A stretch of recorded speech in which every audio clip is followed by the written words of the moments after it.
So here to talk through this Yajilin called One Up, Two Down by Mark Sweep. And we're going to highlight something a little different this week, which is where we typically do these fairly composed logic-only solving videos.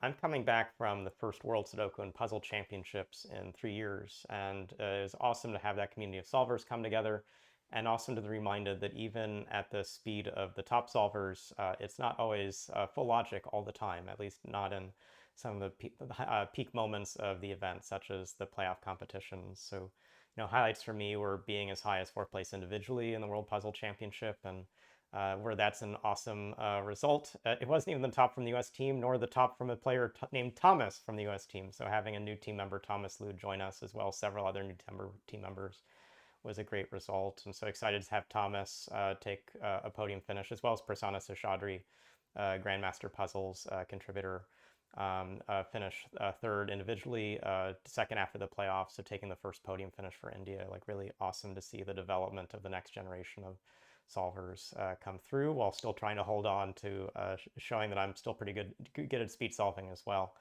That's where one of the surprises of the event was actually doing well in the Puzzle Grand Prix. A lot of times these Grand Prix events, which are in the evenings, or when I'm like mentally brain dead, and when you're in a playoff and trying to do a balance of logic and intuition, you can fall into some side roads of pain when you make bad assumptions.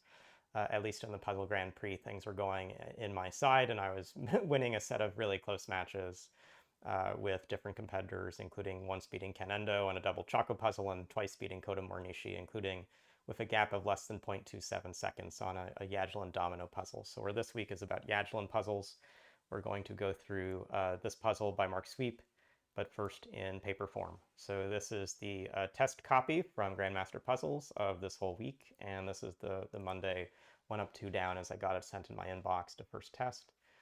We'll come back after this solve is finished and just talk about where else I could have looked, but my eye was quickly drawn to all those 2 down clues, probably because they're just both the largest numerically of interest and pretty crowded. I do a lot of local mapping of those clues. I sometimes mark them off when I'm checking, but often when I'm just solving, I put the X's in the grid when I know I can put all the X's in for these clues, and that's what you're seeing me do. I'm seeing there's an interesting set of loop counts on the left side, so there's an even number there. There are dominoes of open cells, 2 open cells at a time, so I'm putting in that whole loop without really looking back at that 1 up clue, because it can only go in the last cell as seen there. The top of this puzzle also has a loop end step, which we just raced through. Got that 1 up clue, put in the X, then see that there's only one place it actually goes. So I often put in these clues before actually thinking through them. Lower right, got 2 ends, so can't cross over that channel, so put that in, put in the crossing. I'm now looking at how to make this 1 up work with the 1 up next to it. That's got just one option for it. That X now has to go to the bottom so that I don't close off and have too many loops. And dominoes out, fulfill the last 2 down clue, and I finish. And since I'm not just solving this fast, but doing my editing, I'm just coming back and finally absorbing the theme, really brilliant 1 up, 2 down theme. Just our style guide would have all capitals through that. So that's my own note back for the process for how we look at this. So, not too much extra besides what we just showed in that video of how to think through the solve. But again, if we look at these different clues, this 2 down on the right column, these 1-ups, they really don't do much. Like, there is a nice symmetric fact in this puzzle that we have a repeated clue here and a repeated clue set here. But the eye is being drawn to these 2 down clues where there's just 4 cells for 2 shaded blocks, and then some cells we can never shade like this. You get the starting point, and then that quickly puts in these clues here. And so this Monday puzzle is as easy as seeing this pattern, seeing that it's a deadly pattern formed this way, so its dead forms this way.